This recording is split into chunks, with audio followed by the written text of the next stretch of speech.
com a professora Edileise Mendes. Gostaria de chamar agora a professora Matilde Scaramucci para convidar e apresentar a conferencista.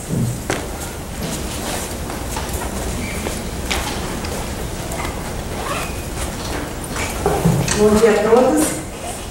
É um grande prazer nos apresentar minha colega Edileise Mendes, com quem tenho tido a honra de trabalhar em vários projetos interessantes ultimamente.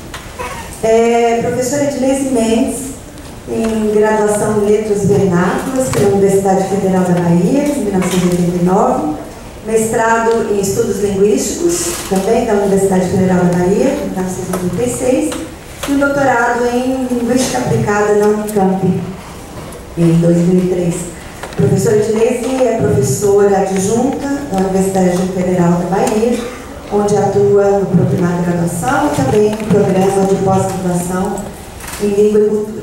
A professora Edileise tem se dedicado a estudos sobre a língua portuguesa, especialmente sobre as questões culturais. Tem trabalhado também com a formação de professores, tanto em língua materna como estrangeira, avaliação e produção de materiais didáticos, abordagens interculturais e críticas para o ensino de línguas. Professora Edileise é atual presidente da CIP, Sociedade Internacional Portuguesa, Sociedade Internacional Portuguesa de Língua Estrangeira, no biênio 2011 e 2013, com uma atuação bastante importante neste momento em que o português está em expansão. Gostaria de convidar, portanto, a professora Edileise para a sua palestra, o professor de PLA, PLE, PL2 Interculturais.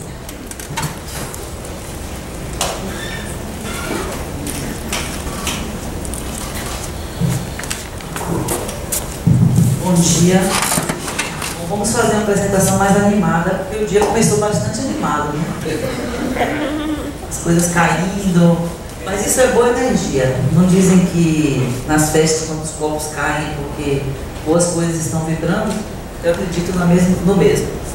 Então, antes de começarmos essa conversa, eu queria agradecer primeiro as palavras da minha querida amiga, colega, parceira de trabalho, Matilde, a apresentação, agradecer muitíssimo a organização do Cinepla, a Margarete Ladra, a Juliana, querida também, parceira, amiga de trabalho, e dizer que é uma honra estar aqui na Federal do Rio Grande do Sul, é uma honra estar aqui com vocês, com esse grupo que tem sido um dos grupos pioneiros, né, no Brasil, no trabalho do ensino do português como língua estrangeira, como segunda língua, como língua adicional, enfim. E eu acho que a gente vai ter a oportunidade, a partir da minha fala, que eu quero deixar bem marcado, que é uma fala menos, tem a pretensão de ser menos teórica e mais reflexiva em relação a nós, professores de português como língua estrangeira. Então, é uma fala voltada de uma professora para professores, né? E também, claro, consequentemente, professores que são pesquisadores, como a maior parte de nós aqui, pelo menos, né? Então, a intenção é criar perspectivas, criar possibilidades de discussão e criar novas perguntas para que a gente possa depois, se a gente tiver ainda um tempinho, conversar um pouco sobre algumas questões relativas à formação de um professor interculturalista. Eu tenho pensado muito sobre isso, estou especialmente preparando um livro sobre essa perspectiva que vai abordar diferentes aspectos do que é ser um professor interculturalista. E aqui eu trago apenas uma rápida reflexão, porque a gente não tem tempo, né, nesse espaço, a gente tem tempo para uma notícia, para um início de conversa. E a primeira coisa que eu quero problematizar é falar exatamente o que eu coloquei ali, o professor de PLA, e botei entre parênteses, PLE, PL2, interculturalista. E por que isso? Eu não poderia deixar de começar a minha fala sem problematizar um pouco até essa questão das siglas, do modo como a gente se refere a esses contextos de ensino. Porque, forçosamente, eu vou tender a falar PLE, né, no espaço do PLA. E eu preciso problematizar um pouco até para a gente continuar discutindo isso. Então, eu vou falar rapidinho, mostrar um pouquinho do roteiro do que eu vou falar. Vou comentar, então, rapidamente sobre alguns contextos de ensino de PLE, PL2, PLA, enfim, até para marcar por que eu uso PLE, porque vai sair de uma boca mais facilmente PLE, significado do que é ser intercultural, interculturalidade, que vocês também, muitos de vocês, isso não é novidade, eu quero apenas criar um pouco um cenário da discussão, alguns desafios para o professor de línguas, da nossa área, o professor de línguas na contemporaneidade, o que significa isso, algumas ações do professor de PLE, de PLA interculturalista, alguns resgates, enfrentamentos e algumas palavras finais, né, para que a gente possa depois continuar a conversa. Então, quando a gente fala em contexto de ensino de línguas de um modo geral, a gente fala sempre de complexidade. E hoje isso está muito claro em qualquer discussão sobre ensino-aprendizagem de línguas. No caso do português como língua estrangeira, isso não é uma novidade, né? Então, se a gente for pensar em vários desses contextos que hoje estão aí no nosso entorno, que a gente ouve e trabalha, a gente poderia falar em português para falar de outras línguas dentro do Brasil, PL2, PL3, PL4, PL5, enfim. Tem gente que inclusive usa essa terminologia. Português para falantes de outras línguas fora do Brasil, PLE, PLA, português para surdos, português para comunidades bilíngues, plurilíngues. Português como língua majoritária em contextos plurilinguísticos, português língua oficial, português língua de herança, português língua de acolhimento. Isso não significa que esses contextos trabalhem isoladamente, pelo contrário, um às vezes é o outro.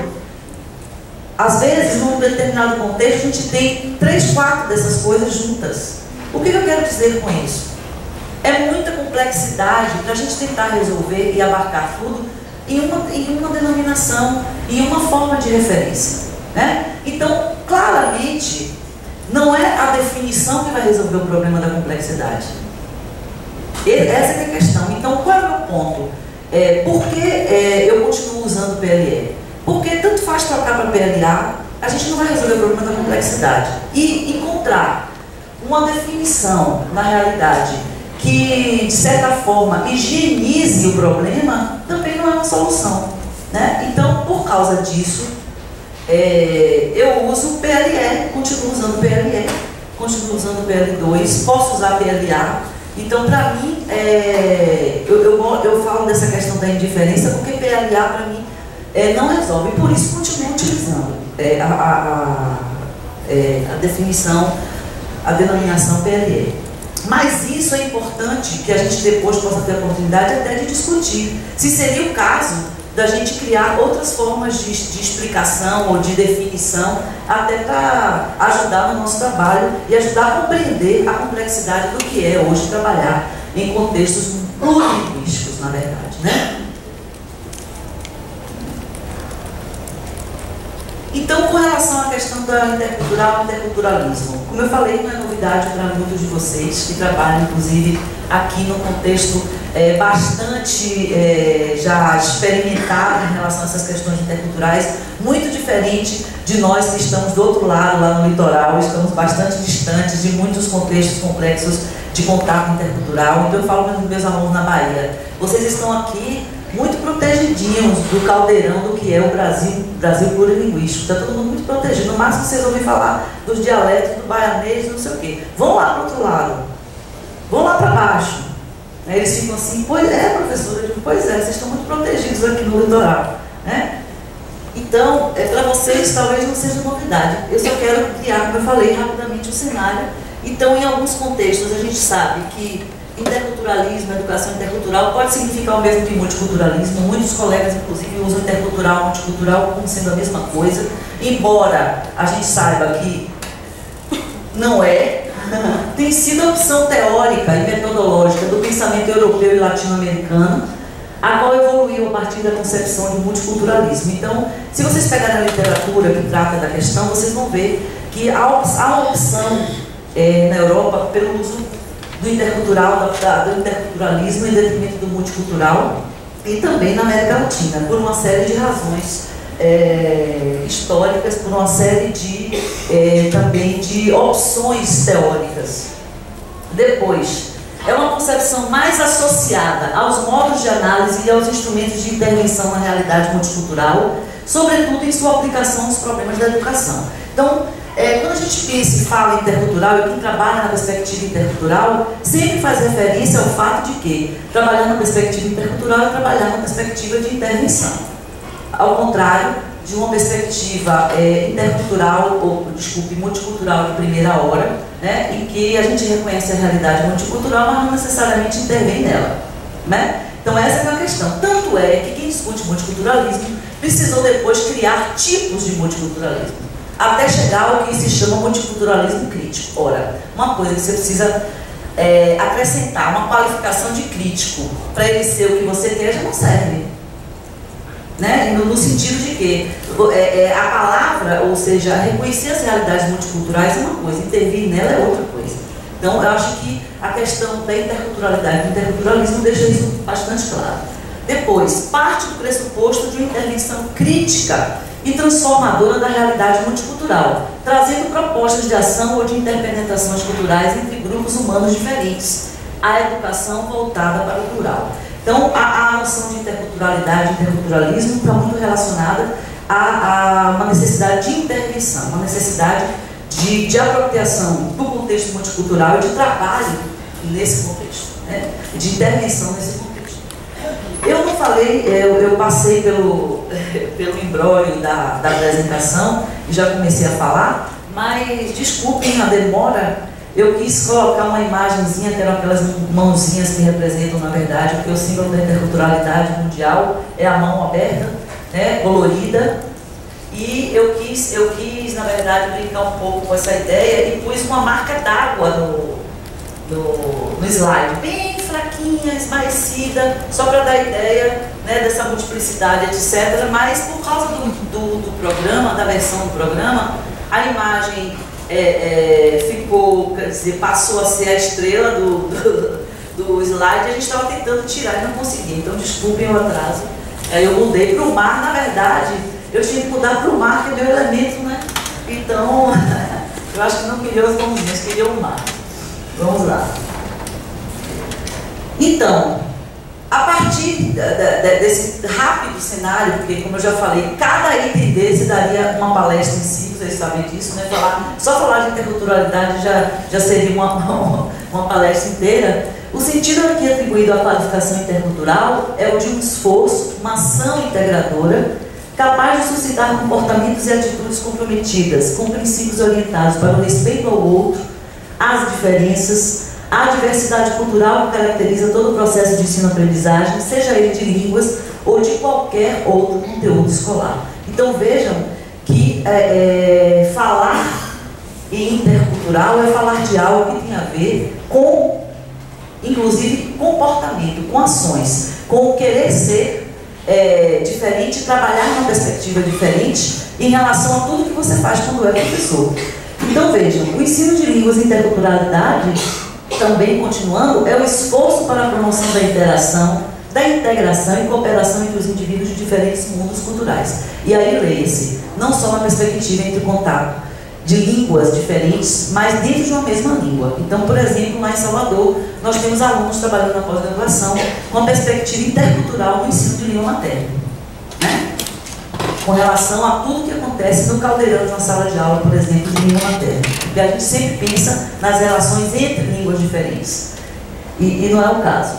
É um trabalho constante para se partilhar as experiências antigas e novas, de modo a construir novos significados e novas posições de identificação em diferentes línguas e culturas. Bem, é muito bom dizer isso. Agora, como se faz isso na prática? A questão toda da gente discutir perspectivas interculturais e dizer, claro, um professor interculturalista é aquele que promove a mediação cultural, é aquele que aproxima, é aquele que cria espaços de socialização, é aquele que transforma uma aula de língua numa aula de produção de conhecimento situado, né? Mas tudo isso, teoricamente, é muito bom. A questão é transformar isso nos materiais, transformar isso nas ações em sala de aula, no desenvolvimento das atividades, das tarefas. E a gente vai tentar um pouquinho problematizar isso. Então, a partir dessas primeiras discussões, a gente pode ter alguns questionamentos, pensar em algumas coisas para continuar a conversa. Se pensamos, então, em nosso tempo, que visões temos sobre o mundo que nos cerca? Porque isso tem a ver com o que a gente está discutindo. Ser um professor interculturalista tem a ver com o mundo que está no nosso entorno, né? Se essa visão visão, essa construção, esse modo de ser professor serve a esse mundo que nos rodeia. De que modo o mundo contemporâneo afeta, então, o professor de línguas e sua formação e atuação profissionais? Né? A gente precisa ser um profissional diferente. Por que precisa ser? Né? Por que tanto se discute multiculturalismo, identidade, diversidade, educação intercultural? Por que isso é importante agora, nesse momento? Será mais um modismo? Né? Será que a gente está vivendo um modismo da interculturalidade, do multiculturalismo? Ou será que isso faz parte de um reconhecimento fundamental de que vivemos em sociedades complexas, de que lidamos com as diferenças cada vez mais exacerbadas em muitos aspectos, de que hoje as coisas que não eram ditas nem mostradas estão aí na nossa cara? Porque antigamente ser diferente significava dizer, você é diferente, que bom, o problema é seu. Hoje não. Hoje o diferente aparece, incomoda. O diferente está com a cara na sua frente, dizendo, e daí? Como na sala de aula lá, na sala de aula a professora falou para mim, nós vamos fazer um desfile da primavera lá na escola pública. E aí sempre tinha a rainha da primavera, o rei da primavera, e o menino gay da sala, adolescente, falou, eu quero ser a rainha da primavera. A professora falou, não pode. Falou, como não? Se tem a rainha da primavera menina, eu quero ser a rainha, porque eu não posso ser? Eu tenho o direito de ser. Quando que a gente poderia imaginar que um adolescente gay ia dizer à professora, eu quero ser a rainha da primavera? E a professora tem que aceitar, e ele foi a rainha da primavera. Né? Quando a gente podia aceitar isso? Então, como lidar com o fato de que o diferente hoje está aí? O diferente quer ser diferente, quer que todo mundo veja. Essa é a realidade. E a gente não pode ficar distanciado disso, né? A gente não pode ficar fora disso. Então, a partir dessas questões, até dessas inquietações, a gente pode chegar a algumas constatações e implicações em relação a elas. Por exemplo, a primeira é que o intercultural não existe como algo que já está pronto, precisa ser inventado. Não existe intercultural. O multicultural existe, o intercultural não. O que eu quero dizer com isso? Porque a realidade é multicultural, ninguém tem dúvida disso. Alguém tem? Nós vivemos em sociedades complexas. Agora, o intercultural não existe por quê? Porque necessariamente isso depende de uma intervenção, de fazer dialogar. A gente pode reconhecer, como eu já falei, realidades multiculturais, mas cada um na sua, como a gente diz, e a amizade continua. Né? Não precisam as partes dialogarem. Na realidade intercultural, não, isso precisa ser construído. Então, a dimensão multicultural das sociedades contemporâneas é uma realidade, mas a ação intercultural é uma necessidade a ser construída, porque não existe se não for pelo desejo e pelo trabalho humanos. Então, isso é bom que fique claro, que depender da construção, construir algo, uma realidade intercultural, pressupõe agir para fazer isso, porque não está pronto. Né? A outra questão, a cultura não é um cadáver ou uma lata de conservas, mas um movimento perpétuo de vida. Não é um largo rio tranquilo, mas um combate permanente. Eu acho isso muito interessante, que é do John Buster, que é um militante, né, europeu da educação intercultural. E eu acho muito interessante ele dizer isso, porque a gente fala muito em interculturalidade, em relações interculturais, língua, cultura, etc. e tal, mas a gente não problematiza a própria ideia de cultura. Continuamos com visões de cultura engessadas, a cultura como superestrutura, a cultura como algo que acontece fora do que fazemos quando vivemos, quando somos humanos, quando somos professores. Né? A cultura precisa ser compreendida como rede, matriz geradora, com uma teia complexa de significados que são interpretados pelos elementos que fazem parte de uma mesma realidade social, os quais a modificam e são modificados por ela. Ou seja, não existe, né, a cultura sem uma realidade social que lhe sirva de ambiente. É a vida em sociedade, as relações dos indivíduos no seu interior que vão moldar e definir os fenômenos culturais, e não o contrário. Ou seja, a cultura não é algo que está pronto como se fosse uma mala, como ele diz, uma lata de conservas que você vai guardando, em determinado momento você abre ali e saca alguma coisa. A cultura é produção, a cultura é vivência, a cultura é matriz geradora que a todo momento está produzindo novas coisas. E tudo que é construído, né, a partir dessa matriz é produto dessa cultura. Então, quando nós ensinamos língua a partir dessa matriz, dentro dessa matriz, né, considerando que tudo que é gerado a partir daí pode ser elemento importante para se trabalhar língua, por exemplo, como a gente vai ver. Então, relacionada a essa ideia, essa visão de cultura, a gente tem, claro, obviamente, uma visão de língua atrelada ao que a gente quer quando a gente pensa num professor interculturalista. A língua não pode mais ser reduzida a um conjunto de estruturas e suas regras de combinação ou a um sistema estruturado e uniforme que existe fora da realidade de seus falantes. Então, assim como a cultura é algo que está engendrado na vida que vivemos, também a língua assim é, né? A língua não está na cultura ou a cultura na língua. Uma é a outra. Língua é cultura e cultura é língua, né? Então as pessoas dizem, quando a gente pega um material didático que tem assim, momento da língua, depois tem momento da cultura. Quer dizer, o que seria o momento da cultura sem o momento da língua e vice-versa? O que significa o momento da cultura? Porque, claro, falar sobre cultura, sobre, por exemplo, características do nosso país, sobre etc e tal, também pode fazer parte do processo de ensinar língua, mas não é só isso. Porque a cultura não é só isso, né? Quando vocês vão ver, um exemplozinho ali. Então, a língua-cultura é o próprio lugar de interação, é o modo através do qual somos e agimos no mundo. É a dimensão onde variados elementos linguísticos e pragmáticos assumem posições, formas e cores diferentes a depender dos matizes impressos pelo mundo à sua volta e de sua interpretação por aqueles que interagem através dela.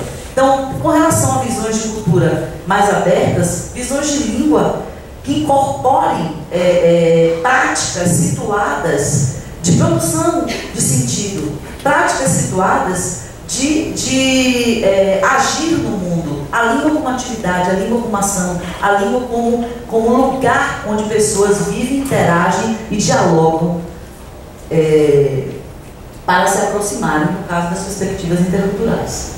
Então, a partir disso, ser professor de línguas da contemporaneidade significa várias coisas, que são vários desafios, como, por exemplo, habitar um mundo sem fronteiras geográficas, políticas, econômicas, por exemplo, né? A gente diz que é um mundo sem fronteiras.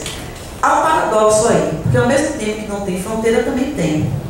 E normalmente essas fronteiras são fronteiras imaginárias, cujas margens e as linhas podem se deslocar. Então nós vivemos esse paradoxo, tentando aproximar, romper barreiras e fronteiras, mas ao mesmo tempo com a possibilidade de transitar de um lado a outro, né, de um espaço a outro, com muita facilidade, de todos os pontos de vista. Conviver com a diversidade, com a multiplicidade, com a diferença, com aquilo que antes não incomodava, hoje a gente tem que conviver. Enfrentar os desafios impostos pelas tecnologias. Hoje a gente aprende a usar uma coisa, todos nós aqui, mais jovens, mais velhos, etc., a gente aprende a usar uma coisa, amanhã apareceu outra. Faz, meu Deus do céu, é muita rapidez, é muita coisa, sabe? A gente todo dia confrontado pelos alunos. Professor, mas o senhor ainda está usando aquele programa, tem tal coisa que faz isso e aquilo, que fala, pula, canta, e aí você diz, o que eu vou fazer? Né? Então a gente o tempo inteiro está sendo confrontado com relação a essas tecnologias. Lidar com grandes volumes de informações, não só a gente como professores, mas como é que a gente vai trabalhar com esses alunos? Como é que a gente vai ensiná-los a selecionar a multiplicidade, o mundo de informação que está aí a nosso dispor, né? Deparar-se com as instabilidades, com os conflitos, com os choques. Não raro as salas de aula são lugares de embate, e o professor interculturalista tem um papel muito forte em relação a isso. Como eu já falei aqui em outro momento mais cedo, né? Antigamente, se a sala de aula tinha problemas, para o professor não era problema, porque ele homogeneizava tudo e resolvia o problema justamente pasteurizando tudo. Hoje não. Hoje a gente tem que ouvir. A professora tem que ouvir o aluno dizer que quer ser a rainha. Né? A gente tem que ouvir, tem que agir em relação a isso. E a maior parte dos professores de língua materna e de língua estrangeira, a maior parte não está preparada para isso. Responsabilizar-se por suas ações como ator privilegiado em diferentes espaços sociais e atuar como mediador, como alguém que trabalha para negociar conflitos, aproximar pessoas, diminuir a diferença. Então, eu acho que a grande palavra que define o professor interculturalista, ele é o mediador, ele é um negociador, né? Ele é sempre um negociador, ele sempre faz a ponte, ele sempre está preocupado em juntar, unir, intermediar, criar zonas de aproximação, criar zonas onde identidades fixas, rígidas, se abrem para dialogar em torno de experiências comuns, no nosso caso de ensino-aprendizagem de línguas. Depois, a partir daí, nós temos 3 grandes desafios. Nós, que eu digo, professores, formadores de professores, né? As instituições que formam professores, pesquisadores da área de PLE e os professores em si. Os 3 desafios, o primeiro deles, o desafio do conhecimento.